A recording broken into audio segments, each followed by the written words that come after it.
Bien, ya estamos aquí de regreso en este Su Matutino Despiértate al Día, que nosotros pues compartimos con nuestro invitado tempranito en la mañana y que gracias al restaurante Gourmet Don Lino, pues nosotros disfrutamos este sabroso desayuno que nos envían para compartirlo con nuestro invitado tempranito en la mañana. El restaurante Gourmet Don Lino está aquí en la plaza Galería 56 del segundo nivel del Yoma Supercentro de la calle Salcedo, esquina de la Cruz, aquí en San Francisco de Macorís. Usted puede hacer como nosotros, venir aquí al restaurante Gourmet Don Lino y disfrutar de un desayuno, de un almuerzo, de una cena o de una exquisita copa de vino en el ambiente que le proporciona el restaurante Gourmet Don Lino del segundo nivel del Yoma Supercentro de la plaza Galería 56. En el día de hoy pues nosotros tenemos a una figura que ya en otras ocasiones hemos tenido nosotros la oportunidad de compartir con él aquí en el desayuno. Una vez más, pues si se quiere se ha convertido en asesor, ¿verdad?, jurídico del programa, así que está con nosotros el procurador de la Corte, Amado José Rosa. Una vez más, bienvenido, Amado, a este su espacio. Gracias, saludos a ustedes. Yo le di clase a los dos, ¿verdad? Sí, constitucional. O sea, de alguna manera lo que estoy haciendo es replicando, ¿no? Diría José Luis Rosario, hay que demostrar que somos abogados. Sí, así es. Sí, porque... Amado, yo quiero que tratemos dos temas personales primero. Okay. El primero es que la mayoría de la gente no sabe que José es apellido, Así es. en el caso tuyo. Así es. ¿De dónde viene esto? Mira, las noticias que tengo es que esta gente entraron por el puerto de Samaná a finales del siglo antepasado, principio del siglo pasado, y formaron dos troncos familiares. Mi abuelo, que se llamaba Gonzalo José Abreu, era parte del tronco de don Marco José, que se va a la zona del Yuna, el Bajo Yuna, porque era una zona rica en agua para la producción, etcétera. Y otros se quedaron por la zona de Samaná y Inagua, por esa zona. Entonces, yo soy de la zona del Bajo Yuna. Mi familia paterna es de la zona del Bajo Yuna. Mi papá, que murió en el 98, se llamaba Graciano José Abreu, le decían Gracio. Era un hombre que le gustaba, era un campesino, un hombre de campo, que lo que hacía era rear vacas, criar vacas, ordeñar vacas, pero una condición que tenía era no se apeaba de un caballo. Tenía, lo único que él tenía bueno siempre era un caballo. Tenía un caballo que se hizo famoso en aquel tiempo, que era donde iba a visitar a mí. Mi mamá es de Castillo, de los Rosas de Castillo. Y entonces mi papá se desplazaba de Arenoso, del Bajo Yuna, de los Cacaos de Arenoso, mucho más lejos del pueblecito. Ustedes han ido a Arenoso, me imagino. Claro. Mucho más lejos del pueblo, se desplazaba en un caballo que él le llamaba el Telegrama. La idea del Telegrama era porque el caballo era extremadamente veloz. Anoche, precisamente, tengo un tío, hermano de él, el más chiquito de sus hermanos, que fue a visitarme con uno de sus hijos. Y me decía, tío, que ese caballo lo cambió él en San Cristóbal, o a un señor de San Cristóbal se lo cambió por un jeep. Oye eso. Y digo, pero bueno, ¿y cómo ese hombre se enteró? Y dice, mira, las noticias de ese caballo llegaron a medio país. Porque mucha gente, claro, en el ambiente de campo y eso, se conocía de uno de los caballos más veloces, está en Yuna, lo tiene un hombre que se llama Gracio, y el caballo se llama el Telegrama. El Telegrama. Entonces, mis primeras hijas, tienen en su casa una foto de mi papá montado en el Telegrama. En el Telegrama. Sí. Tener a Amado José Manuel aquí con nosotros es como si hoy fuera viernes, pero podemos tratar tantos temas diversos con Amado. Pero antes de adentrar... Pero tengo entendido, con el perdón de ustedes, porque hay algo que a mí me aclaró en una ocasión don Ezequiel González, que en paz descanse, que fue mi papá en términos ético-morales, profesionalmente hablando, ¿no? Y profesionalmente hablando fue quien me enseñó a ejercer y también me enseñó la ética del ejercicio de esta carrera. Yo fui enseñado en ese aspecto de ética por dos hombres, que fue Ramón García, que es mi papá que me crió, que para mí es un monumento a muchísimas cosas, a trabajo, un monumento a seriedad, a honradez. Bueno, Ramón García, que era dueño de los almacenes Duarte. Ese es mi papá, y Ezequiel González fue jurídicamente hablando mi papá. Ahí me decía Ezequiel que ese apellido no es José, sino Josué, que nosotros somos de descendencia árabe, de esa gente que vinieron, que emigrantes, ¿no?, que llegaron por el puerto de Samaná, y me dice, probablemente usted sea familia, quizá muy lejana, de Claudio Josefo, aquel que escribió los evangelios apócrifos. Digo, eso dice Ezequiel, a mí no me lo crea, porque es demasiado lejano, ¿verdad?, en el tiempo. Decía yo que podemos tratar diversos temas. Para mí me gustaría también que Amado, breve, me hablara un poquito. Amado cambió el telégrafo, que era el caballo de su papá, Sí. por ser un amante también de la motocicleta. ¿De dónde nace Amado? Bueno, mira, lo que pasa es que en el año 82, cuando ustedes todavía eran estudiantes, creo que estaban en la universidad, ¿o no? 87 entramos. Ah, ok. Estaban en el Para los que colegio. llevan anotaciones. Sí, estaban en el colegio. Ok. En el año 82, el presidente de la época, que era Salvador Jorge Blanco, también fallecido, que en paz descanse, designó a José Florentino Sánchez, que ese sí lo conocieron ustedes, de Callacoa. Lo designa como Procurador General de la Corte, que es el cargo que yo tengo ahora. Y entonces, en una de esas conversaciones romísticas que teníamos de fines de semana, el doctor Callacoa Florentino me dice, poeta, él me decía poeta, ¿tú quieres ser fiscalizador? Digo, Dios, pero claro, doctor, ¿y quién no quiere? Además, yo estoy casi terminando el derecho. Dice, no, pues te voy a mandar, el lunes ve por mi despacho para mandarte interino a Castillo. Y me mandó a Castillo por 3 meses. A los 3 meses hubo un movimiento, tú sabes, medio político de alguien que quería, pero no quería irse muy lejos, sino que quería el puesto mío, que estaba interino, todavía no me habían ratificado. Yo, que no soy un hombre que peleo por toda cosa, le dije, no hay ningún problema, mándame para donde tú quieres, y me mandó para Arenoso. En Arenoso, yo tenía que viajar diariamente, porque acuérdense que yo todavía estaba en la universidad, entonces yo compré un motor, un XL100, me acuerdo, Honda, y me monté en ese Telégrafo. sí, en ese telegrama. Y en ese viajaba diario, me iba a las 6:30, 7 de la mañana, Arenoso, y regresaba después que terminaban las audiencias, que terminaban el asunto. Arenoso era un lugar donde no había más que chisme de comadre, chisme de patio y un problema de manutención de menores, porque en ese tiempo, no sé si todavía seguirá, en Arenoso había una gran promiscuidad. Yo llegué a conocer casos de una mujer que tuviera hijos con 2 y 3 hermanos. O sea, 2 o 3 hermanos, sus cuñados, tenía hijos con uno, luego con otro y así. Una cosa que me Y de rifa de aguante también hay muchos problemas. Sí, en eso. sí, también. Yo también. fui juez de paz en Pimentel y esos eran los casos. Sí, no, eso es lo caso, eso es lo más o menos lo que había. Experto en eso. Me acuerdo yo que tenía un cabo que era el jefe, pues imagínense usted, un cabo y 2 policías, esa era la dotación que yo tenía. Cuando el cabo casi siempre estaba, pero entonces tenía un policía y el otro estaba de licencia, o sea, de asueto, libre.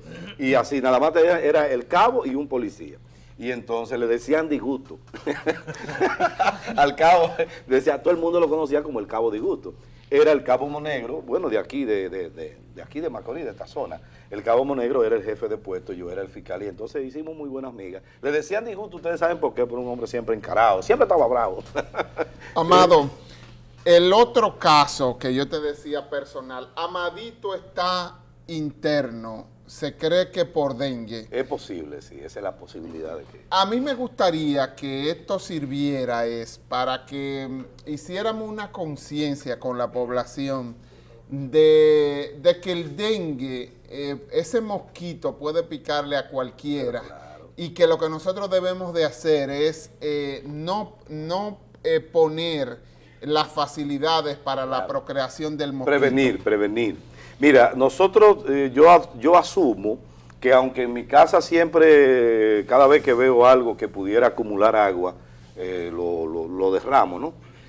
Pero al lado se está haciendo una construcción, que es el edificio donde estaba la casa del difunto Fantino Vargas, la casa de Dani, y ahí probablemente algunos cacharros, cántaros viejos y cosas hayan cogido agua porque ha llovido mucho.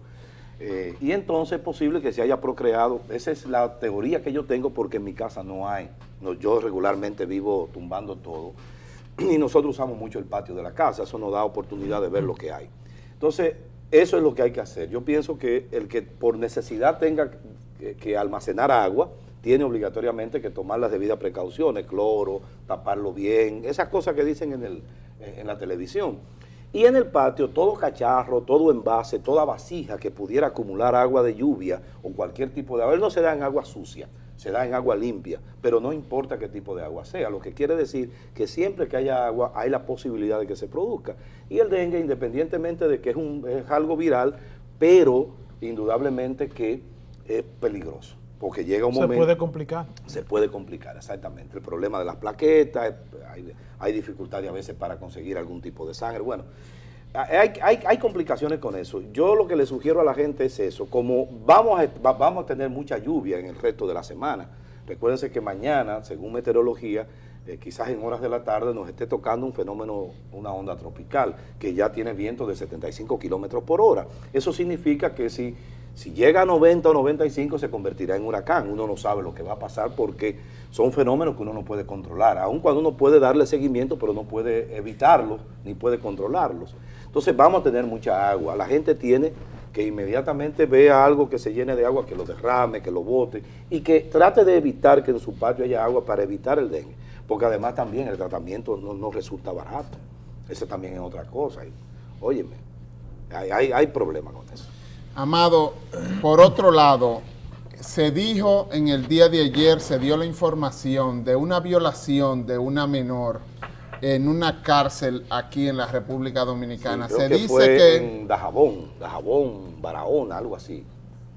en el Ceibo. En el Ceibo, nos ok, dice ok. nuestra apuntadora. Sí, Este caso en el cual se ha dicho muchas cosas, pero una de ellas es que lo que se hizo fue que un interno, un recluso que está por drogas, tuvo una relación con esta menor, que el punto más importante para nosotros es la situación en que viven las cárceles en nuestro país, en donde hay esas oportunidades, esas brechas en las cuales puede haber la posibilidad de que una menor vaya a tener relaciones con un interno. La situación de las drogas en los centros.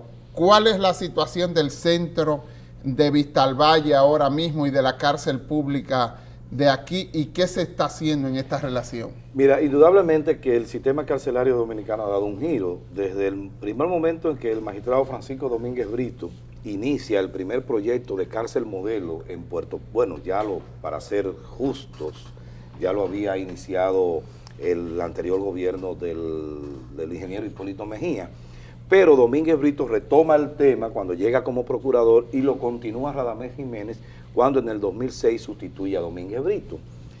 Y aun cuando estamos manejando dos sistemas carcelarios, el sistema carcelario de las cárceles, los centros de corrección y rehabilitación, como el caso de Vistalvalle, no menos cierto es que las cárceles tradicionales, aun siendo cárceles tradicionales, con todas sus dificultades y problemas, porque bueno, no puedo negarlo, pero han mejorado bastante, ha mejorado la vigilancia, ha mejorado el trato, hay muchas mejoras en muchos aspectos. Ahora lo que necesitamos es mejoras físicas, cuestión de que los internos estén un poquito más holgados, porque hay cárceles que, por ejemplo, la cárcel departamental, que es la Fortaleza Duarte de aquí, fue construida para 65 personas,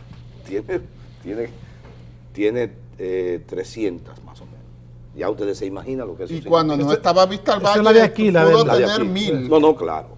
No, ahora hay, entre una y otra, nosotros debemos tener a unos 800 internos, 800 presos entre las dos cárceles. Pero bueno, el tema es que de acuerdo a lo que tú me preguntas, aún hay mejorías. Recuérdense que los que están ahí no son santos. Pero ese acontecimiento que la prensa de hoy se manifiesta diciendo que, bueno, realmente es terrible, ¿no? Pero eso ahí hay una violación de la seguridad. Hay errores en la seguridad y hay errores en los protocolos de ingreso. ¿Por qué? Porque lo primero es que una menor no puede ingresar a una cárcel. Eso es lo primero. Y si ingresó porque la predicadora, que dicen que fue que le acompañó, la predicadora quizás dijo que no era menor, aunque yo te digo esto, nosotros utilizamos el mecanismo de que cuando van grupos religiosos a predicar, nos deben de dar las fechas en que van, los nombres de cada quien, la cédula de cada quien, y no puede ir una persona que no esté en esa lista, porque nosotros depuramos. Ella la recogió en el camino, esa muchacha. Ahí hubo una violación del protocolo. Lo que le quiero decir que es un hecho aislado, no es un hecho que se va a producir en otras cárceles, a menos que no se viole el protocolo, como se violó en esa cárcel. Pues, ¿qué es lo que quiero significar con esto? Que eso no es común ni es normal. Hay que investigar a ver si el director de la cárcel cobró por eso, si la predicadora cobró por eso, porque no hay razones para que una menor ingresara a un recinto carcelario y que encima de eso se la violara. Porque hay otra cosa. Tampoco los que van a predicar se meten a las celdas, no van a las celdas. Ellos les reúnen a los internos que quieren escuchar la palabra, como dicen, y los reúnen en un lugar, en un salón, los reúnen en una oficina, en un lugar abierto o en el patio, y entonces ahí el predicador o los predicadores se encargan de llevarle la palabra de Dios. Lo que parece es que el que manda aquí es este señor, porque además de que le llevaron esta niña aquí, esta muchacha, después que esa muchacha está desangrándose con una hemorragia masiva, en vez de mandarla a un hospital, a una clínica, a la muchacha, la mandan donde la abuela de él, en un motoconcho montado. Sí. O sea, que la intención había una predisposición. Sí, hay que investigar y probablemente caiga mucha gente, porque se violaron protocolos y probablemente haya complicidad en la violación de esos protocolos. Ahora, lo que les quiero dejar en el ánimo de ustedes y de los televidentes es la idea de que si el sistema de seguridad funciona, eso no debe pasar ni va a pasar en ninguna otra cárcel, porque ahí lo que hubo fue una complicidad. ¿Están los protocolos aquí en Vital Valle? En todas partes. Nosotros, sobre todo Vital Valle tiene más protocolos de lo que debiera tener, pienso yo. ¿Sí? Sí, porque para todo... ¿Y por qué tantas fugas en Vital Valle? No, ha habido intentos de fuga. Bueno, recuérdate que no todo es gloria en la casa del Señor, ¿verdad? Hay situaciones en las cuales, por ejemplo, el personal no es el suficiente, ni se tiene en los lugares adecuados, es un problema de seguridad permanente, constante. A medida que va aumentando, muchas veces pasa eso, aumenta el número de internos, pero no aumenta el número de BTP, y eso tenemos que estarlo resolviendo. Entonces, eso puede pasar por esas circunstancias, por situaciones de aprovechar situaciones que se dan, ¿tú ves? Dice que al ladrón lo hace la ocasión, algo así.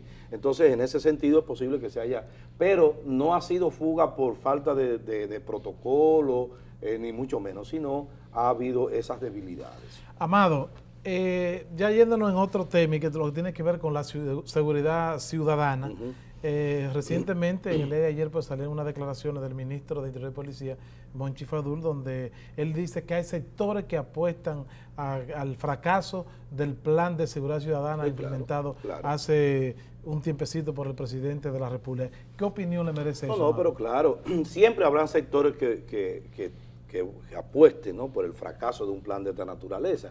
Sectores políticos, de oposición, sectores políticos de gobierno, porque también no es solamente la oposición, también hay sectores del gobierno. Bueno, pero habrá que ser muy sinvergüenza para que sectores políticos y del mismo gobierno estén apostando al fracaso de este plan, cuando es un reclamo de todos y cada uno los que habitamos este pedacito de tierra. No necesariamente, mira, de todo hay en la viña del Señor, de todo hay. Yo con esto, claro, no estoy diciendo que el sector de gobierno está apostando, sino que pueden haber sectores relacionados al gobierno que pudieran estar apostando al fracaso, eso puede pasar.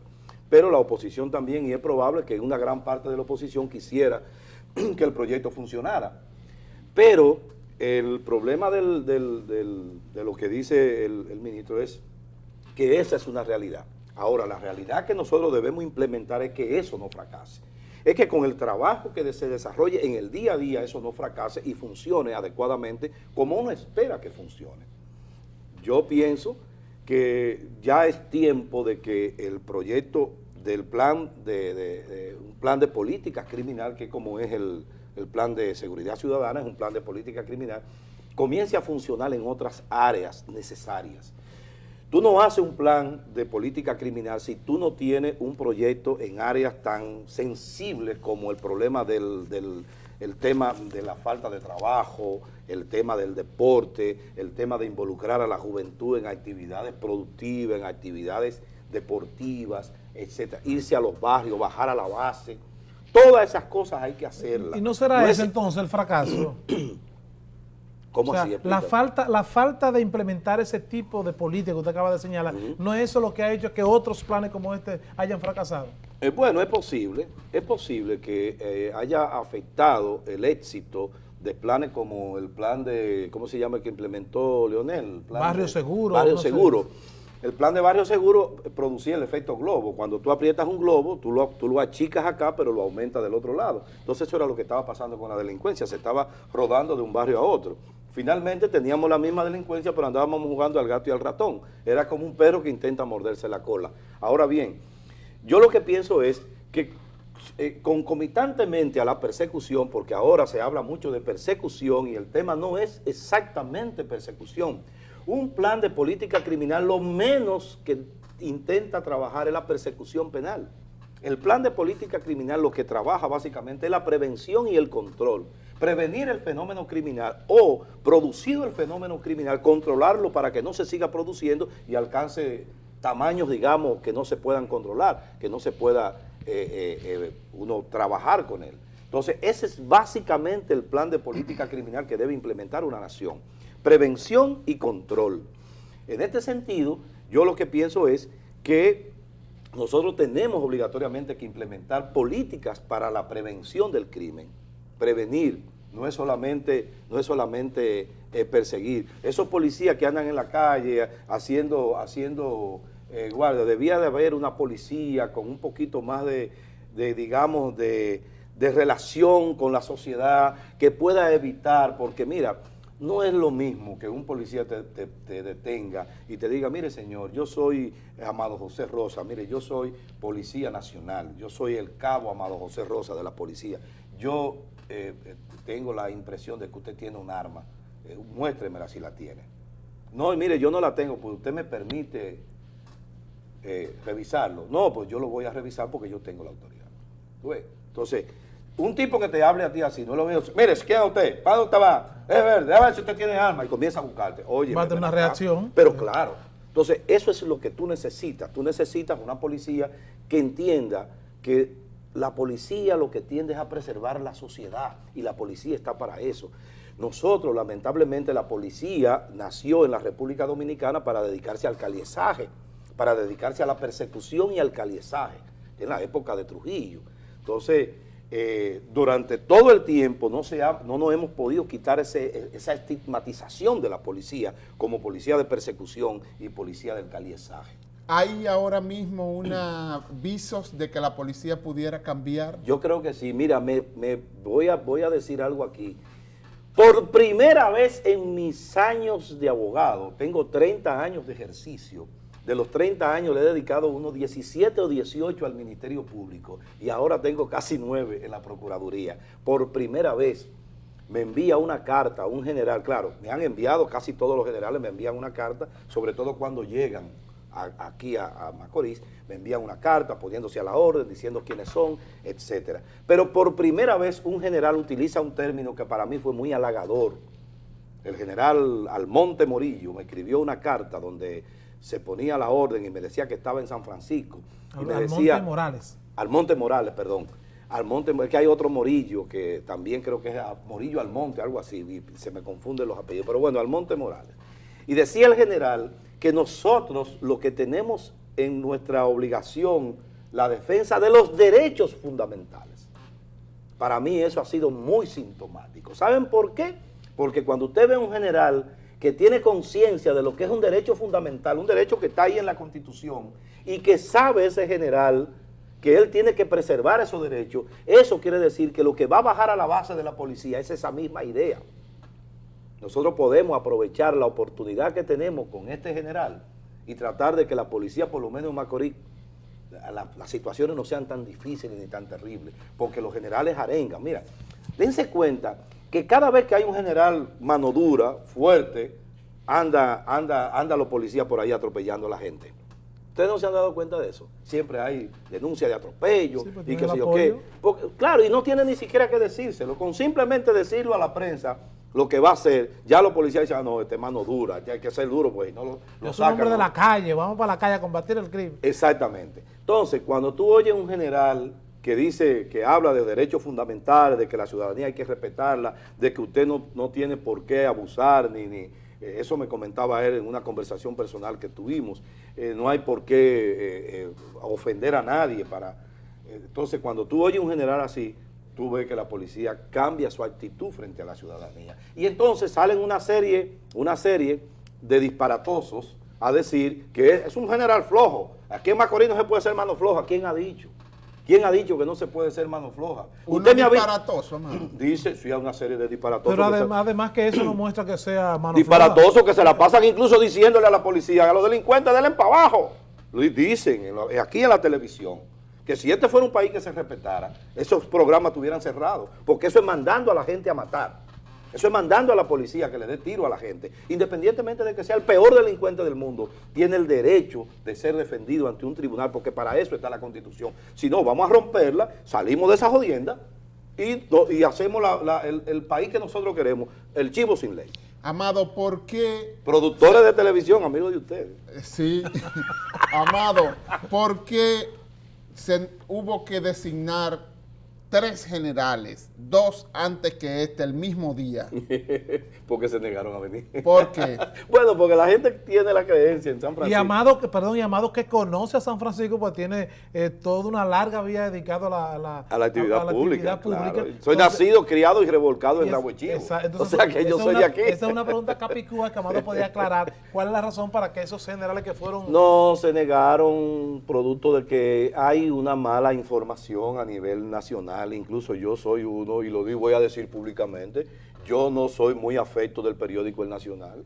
¿Sabe por qué no soy afecto del periódico El Nacional? Es que ustedes no han visto nunca que me perdone Pedrito, que es mi hermano, que es el periodista de ese periódico.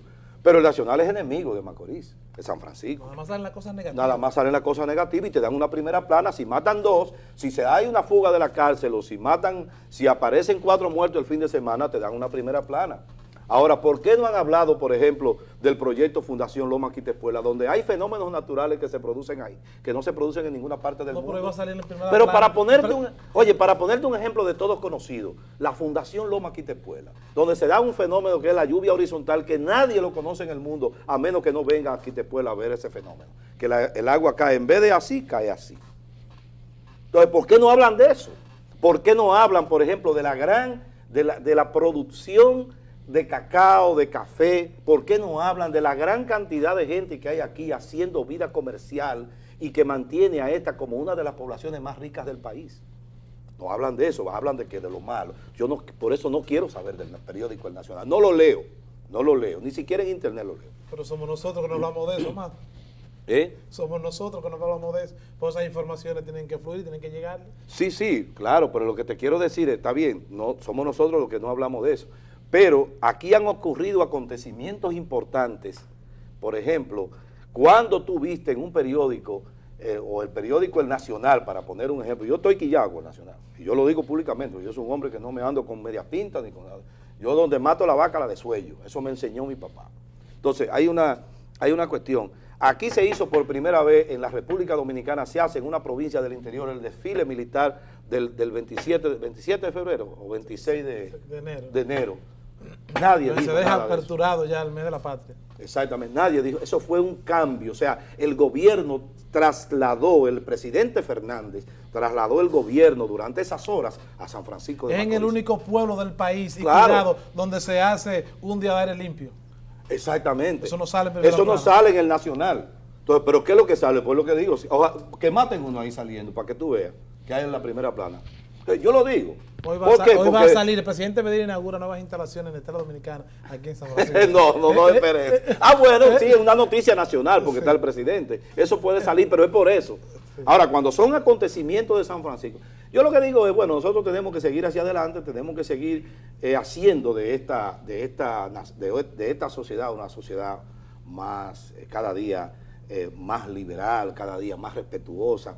Pero es el temor que tienen esos generales de que San Francisco de Macorís en la policía, cuando le dicen a un general que va para allá, dice, coño, ¿y qué fue lo que tú hiciste? No es verdad. Pero no es así, no es así. Óyeme, los generales que han estado aquí... No es de que le temen a la prensa. No, hombre, por Dios. Prensa, por Dios. Esta prensa es así, viejo. Eso es grande, Amado. Pero claro, es así. La prensa de aquí es así.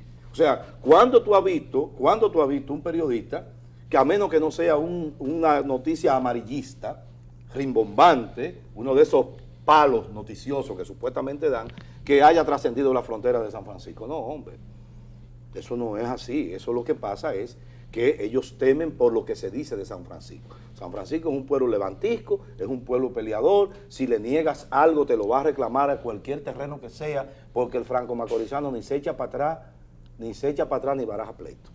Pero somos un pueblo muy hospitalario, somos un pueblo muy, muy agradable, muy amistoso, y todo el que llega aquí, si se pasa un día en Macorís, quiere volver a San Sobre todo Francisco. con esa actitud que usted dice que ha exhibido el Ahora, general. si viene peleando a Macorís, te jodí. Perdón. Amado, el Consejo de Seguridad Ciudadana que se formó aquí en San Francisco de Macorís, que Amado es parte, Sí. ¿en qué está? Bueno, el Consejo de Seguridad Ciudadana tiene toda una serie de ¿Se ha reunido en más de 2 ocasiones? No, muchísimas veces, claro que sí, claro que sí. Lo que pasa es que esos consejos son un problema porque cuando tú tienes que armonizar tantas agendas, ¿tú me entiendes? Por ejemplo, los diputados y el senador pertenecen, pero es difícil reunirlo a todos.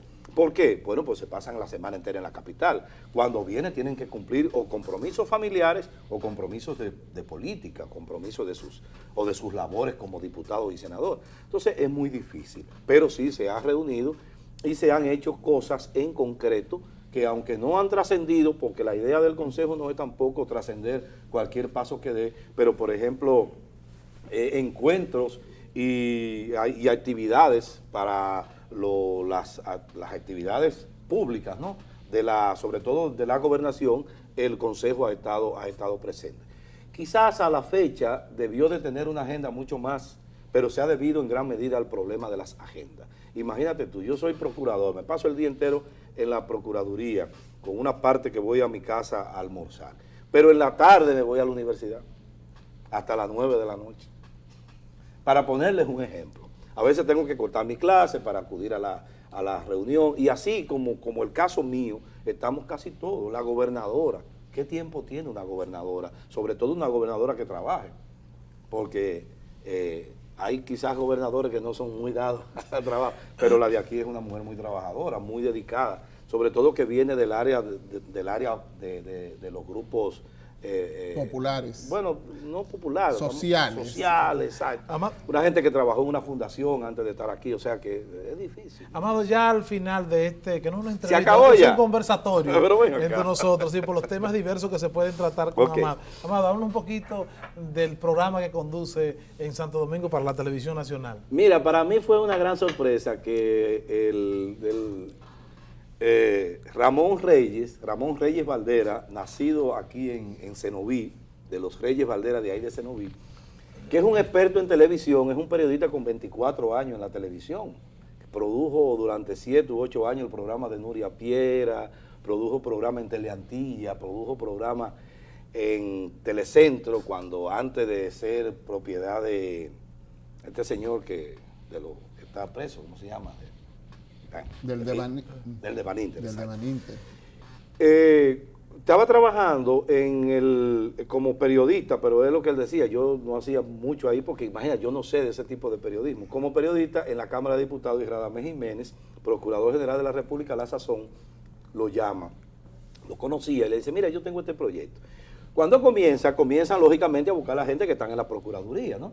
El entorno de la Procuraduría, a ver quiénes pueden producir el programa, porque Radamés tenía la intención de que el programa se hiciera con gente de la Procuraduría, no con presentadores externos, no pagarle a presentadores externos, no por no pagarle, sino por el asunto del tema tan especial, tan específico. Exacto. Bueno, realmente no había nada que le satisfaciera las expectativas que tenía, y entonces el Radamés le dice, mira, Amado, el procurador de San Francisco, hacía televisión antes, háblate con él. Desde que nos vimos, me llamaron, desde que nos vimos en la Procuraduría y que tuvimos una conversación, imagínate tú. Ramón Reyes, además de productor de televisión, es editor de audio y video. Primero editor audio y video analógico, y luego digital. Y ahí comenzamos a hablar de edición. Esa fue la primera conversación que tuvimos. Cuando él me escuchó, dijo, no, tú eres el hombre. Tú eres el hombre. Y entonces me puso al lado a Marián Cruz. Se habla que es reina Esa era la que iba a hacer el programa junto conmigo, Marian Cruz. Me acuerdo, como anécdota me recuerdo, que cuando me pusieron a Marian ahí al lado, esa mujer me avergonzó. Yo lo único que le dije, que la miré y miré unos tacazos que tenía de este tamaño y le dije, ay, por favor, aunque sea, quítate los tacos. Y ella es una chica muy, muy amable, muy simpática, y me dijo, no, pero no hay problema, doctor, lo que usted quiere, este programa es suyo. Entonces se quitó los zapatos y bajó un chimá, pero como quiera, un mujerón. Ya va la milla, ¿va? Sí, hicimos 2 pilotos del programa, quedaron bien, pero ahí venía el tema del concurso de belleza. Y ella se lo planteó, mira, yo no puedo seguir haciendo un programa y tener este compromiso, son demasiadas cosas. Entonces buscamos a Evelyn, wow, no me acuerdo el apellido de Evelyn, que ella trabajaba en el área educativa en la escuela del Ministerio Público. Ella era yerna de doña Aura Celeste, que en ese tiempo dirigía la escuela del Ministerio Público. Estaba casada con un hijo de Aura y de Guillermo Moreno. En eso al muchacho le dan en lo que estamos haciendo las pruebas y otra vez tuvimos que comenzar en cero. Le dieron una beca para España, y tuvo que irse para España el hijo, creo que Guillermo se llama, que es el mayor de ellos. Bueno, nos quedamos de nuevo sin la parte femenina, copresentadora. Entonces, alguien habló de Laura Serrata Asmar, que es nieta de Don Chito Asmar, el abogado que es dirigente del club Arroyo Hondo, creo que. Laura es abogada, trabajaba en la fiscalía de Hernández Peguero, cuando Hernández Peguero era el fiscal, en el área de libertades. Ella era la que se encargaba de manejar un programa que nosotros tenemos que se llama Justicia 21. Ese programa lo que hace es que, digamos que engrampa toda la información de un recluso que va a entrar o a salir del sistema. Y te dice si tiene caso pendiente, qué tiempo ha estado preso. Bueno, un programa maravilloso que le donó a la República la Embajada Norteamericana a través de la USAID. ¿Qué pasa? Cuando Laura llegó por primera vez, lógicamente, sin experiencia, no había estado frente a una cámara en ese rol nunca, no había estado ante un micrófono en ese rol nunca, y lógicamente tuvimos que ir acomodando a las circunstancias, pero pienso que hemos hecho un buen one-two. Ella, tú sabes, me tiene como...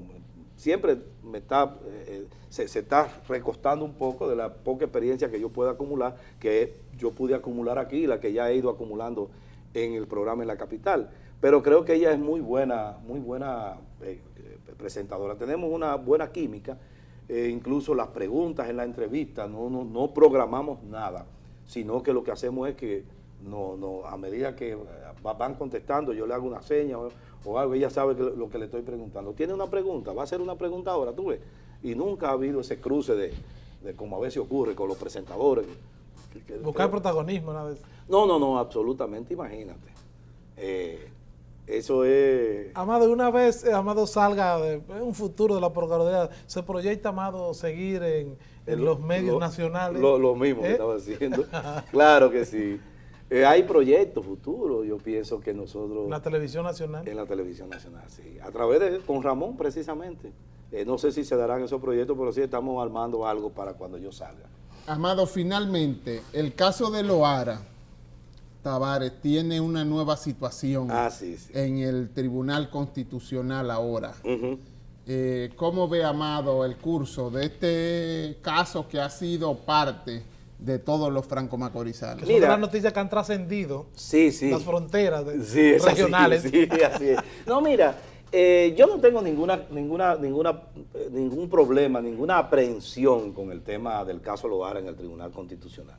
De acuerdo a la ley orgánica del Tribunal Constitucional y de los procedimientos constitucionales, un caso de los tribunales ordinarios solamente llega al Tribunal Constitucional cuando el Tribunal Constitucional revisa una decisión última de la Suprema Corte de Justicia donde se alega que ha habido en el proceso, en algún momento del proceso, ha habido violación a derechos fundamentales.